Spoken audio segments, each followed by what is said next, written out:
ओम नमो भगवते वासुदेवाय नमः। स्वागत है आप सभी का मेरे यूट्यूब चैनल पर। महाशिवरात्रि की महाकथा। फाल्गुन कृष्ण पक्ष की चतुर्दशी को शिवरात्रि का व्रत किया जाता है। इस दिन शिव जी और पार्वती जी की पूजा की जाती है। रोली, मोली, चावल, पान, सुपारी, लौंग, इलायची, चंदन, दूध, दही, घी, चीनी, शहद, फल फूल, कमलगट्टा, धतूरा, बेलपत्र, प्रसाद चढ़ा करके धूप दीप से आरती करके रात्रि जागरण किया जाता है। रात को 4 पहर की पूजा की जाती है। तब ब्राह्मण से पूजा पाठ कराएं, 4 बार आरती करें, शिव जी का भोग लगा करके सभी को प्रसाद बांटना चाहिए। इस प्रकार से महाशिवरात्रि का व्रत करने से, पूजा करने से सभी मनोरथ पूरे हो जाते हैं। भगवान शिव की कथा। प्राचीन समय की बात है, एक बहेलिया था जो नित्य प्रति अनगिनत निरपराध जीवों को मारकर अपने परिवार का पालन पोषण करता था। एक बार पूरे जंगल में विचरण करने पर भी जब उसे कोई शिकार न मिला तो वह भूख से व्याकुल हुआ एक तालाब के किनारे गया। उसी स्थान पर एक बेल वृक्ष का पेड़ था जिसके नीचे प्राचीन समय का शिवलिंग था। बहेलिये ने उसी वृक्ष की शाखा पर चढ़कर अपनी आवास स्थली बनाने के लिए बेल पत्रों को तोड़ते हुए शिवलिंग को ढक दिया। उसने अपने बैठने के लिए जगह बनाई और वह वहाँ से बेल पत्र तोड़ता गया। बेल पत्र के जो टूटे हुए पत्ते थे वह शिवलिंग पर गिर रहे थे। इस वजह से शिवलिंग पूरा बेल पत्रों से ढक गया। साथ ही उसने अपने पीने के लिए कुछ पानी लिया। जैसे ही ढक्कन खोला उसमें से थोड़ा सा पानी शिवलिंग पर गिर गया। वह दिन भर भूख से व्याकुल उस बहेलिया का एक प्रकार से शिवरात्रि का व्रत पूरा हो गया और उस दिन वह पूरे दिन भूखा रहा, प्यासा रहा। पानी भी उसने नहीं पिया, जबकि पानी उसके पास था, लेकिन वह पानी पीना भूल गया अपने शिकार की तलाश में। इस प्रकार उसका शिवरात्रि के दिन का व्रत पूरा हो गया। कुछ रात बीत जाने पर एक गर्भवती हिरणी उधर कुलाचे भरती आई। उस व्याघ्र ने उसे मारने को तैयार हुआ। झिझकती व्याकुल हिरणी दीन वाणी में बोली, हे व्याघ्र, मैं अभी गर्भवती हूँ, प्रसव बेला भी समीप है, इसलिए इस समय मुझे मत मारो। अगर आप मुझे मारोगे तो मेरे नवजात अजन्मे शिशु का पाप का भी भागीदार तुम्हें होना पड़ेगा। मैं प्रजनन क्रिया के बाद शीघ्र ही आ जाऊंगी। बहेलिया उसकी बातों को मान गया। थोड़ी रात और व्यतीत होने पर एक दूसरी मृगी उस स्थान पर आई।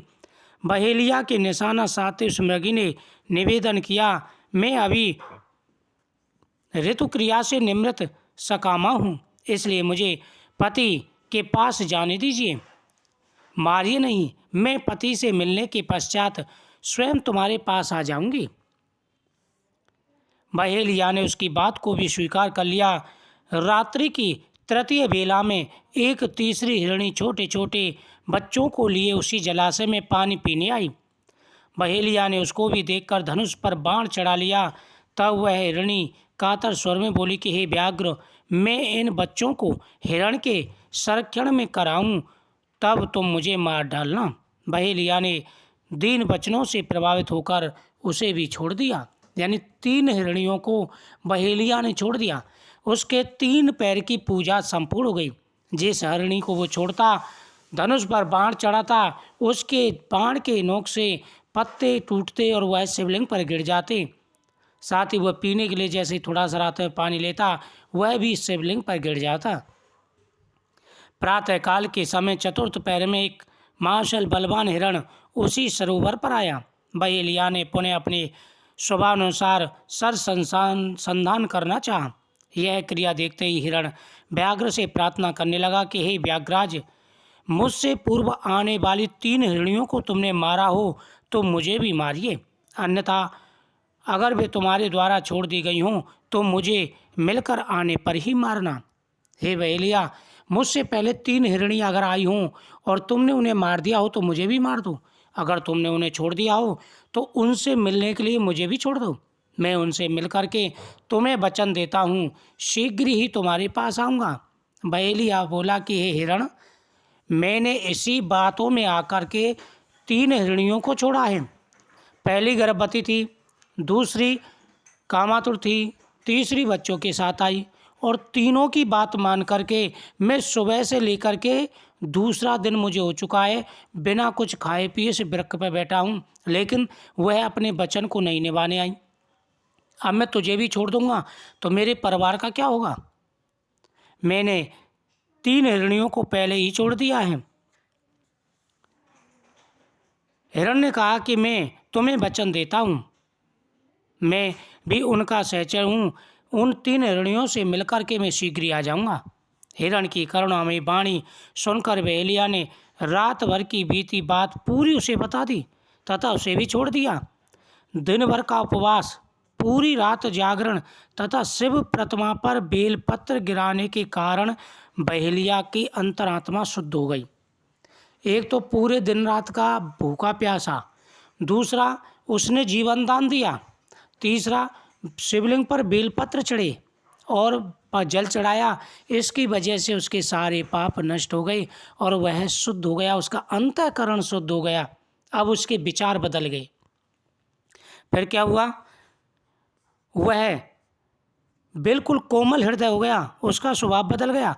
अब उस प्रातःकाल होते ही हिरण का पूरा परिवार उसके सामने आकर के खड़ा हो गया और उसने बहेलिया से कहा कि भाई बहेलिया, हमने अपना पूरा वचन निभाया, अब तुम हमें मार सकते हो। बहेलिया बोला कि हे हिरण, अब मैं तुम्हें नहीं मारना चाहता। भगवान शंकर के प्रभाव से उसका मन इतना पवित्र तथा सरल हो गया कि वह पूर्ण अहिंसावादी बन गया। उधर हिरणियों से मिलने के पश्चात हिरण ने बहेलिया के पास आकर अपनी सत्यबद्धता का परिचय दिया। उनकी सत्याग्रह से प्रभावित होकर व्याघ्र अहिंसा परमो धर्म का पुजारी हो गया। उसकी आंखों में आंसू आ गए तथा पूर्वकृत कर्मों का पश्चाताप करने लगा। इस प्रकार जब उसका पश्चाताप पूरा हुआ, उसी समय भगवान शिव ने उसे दर्शन दिए और कहा कि बहेलिया, अब तुम मेरे भक्त बन चुके हो। तुम्हारे बेलपत्र और निर्जल व्रत के प्रभाव से मैं तुम पर प्रसन्न हूँ। अब तुम मांगो, क्या मांगना चाहते हो? उन्होंने कहा कि प्रभु, मुझे सिर्फ अपनी कृपा दृष्टि बरसाए रखें, मुझे अपना आशीर्वाद प्रदान करें, मैं सदा ही तुम्हारी भक्ति में लगा रहूं। भगवान शिव ने वरदान दिया, जब तक जीवित रहोगे हर प्रकार का सुख भोगो और अंत में तुम्हें शिवलोक का वास मिलेगा। इस प्रकार से बहेलिया ने सभी हिरणों को छोड़ दिया, भगवान शिव का भक्त बन गया और अंत समय में शिवलोक को गया। जो भी सच्चे मन से शिवरात्रि की इस कथा को श्रवण करते हैं, भगवान शिव की पूजा करते हैं, उनके सभी मनोरथ पूरे हो जाते हैं। ओ